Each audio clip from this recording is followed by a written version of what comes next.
Hello everybody, this is AK. I'm back.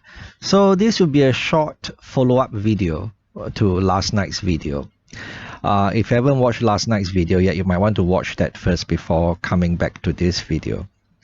Right, so last night's video was really about how if we have only the CPF life to depend on to fund our retirement, that could possibly be insufficient for a comfortable retirement. And I use some numbers and I use some numbers to give an illustration, right? Numbers which I crunched back in 2014 about how much I would need at different ages in my retirement, and also how much CPF life would pay me from age 65 and what the shortfall might be. Right? Again, if you haven't watched last night's video, you might want to watch that. So, and to that video, some viewers were curious because I said I would probably need about $48,000 or so, right about at this age, to be comfortable. And one reader asked, "What? You eat chai peng every day and you need $4,000 a month?" I mean, he's obviously joking, because we have other bills to pay. We have utility bills, telco bills, we have insurance bills we have to pay, and I'm heavily insured. Right? I might have shared this before in my blog. My insurance premiums all added together would I think several $1,000s, right, per year, almost $10,000 per year.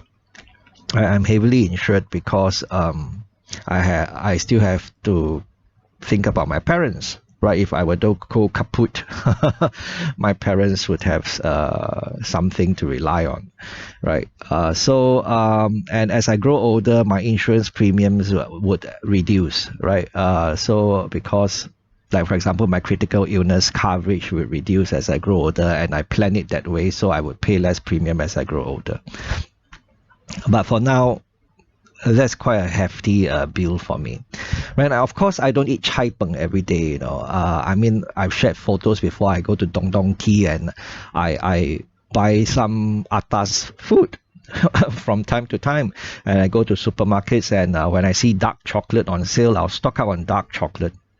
I love dark chocolate, and apparently it's healthy, it's good for the heart, but don't overeat. 50 grams per day of dark chocolate is considered to be healthy, has health benefits. Anything that's 80% or darker, right? I used to say 70% or darker, but I've increased it to 80% or darker, and that costs a bit more, but there's less sugar content, and it's mostly chocolate, cocoa, right? So obviously I don't eat chai peng every day. And then another reader also asked, why do you need $4,000 per month to retire on, right? So I mean, that's a good sign, because obviously many people are quite frugal. Then the readers and viewers of mine are probably quite frugal, and they don't think they need $4,000 per month to retire on, and that's a good sign.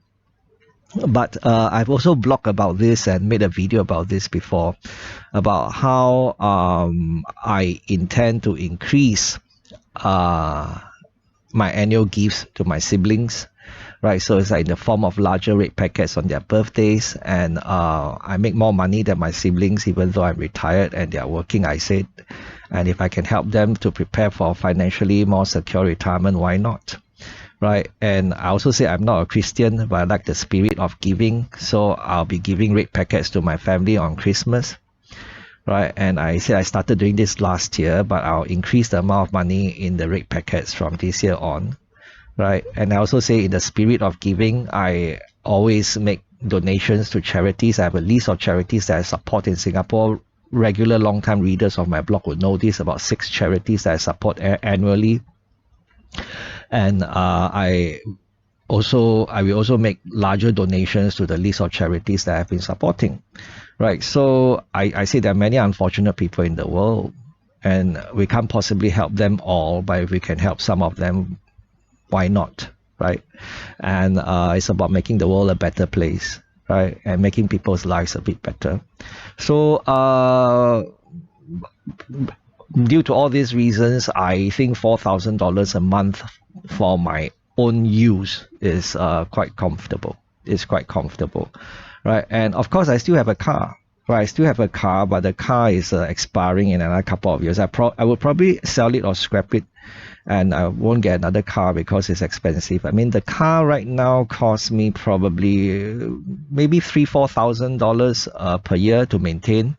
Right, I hardly drive, so there's my fuel cost is very low. It's something like $100 or $120 per month.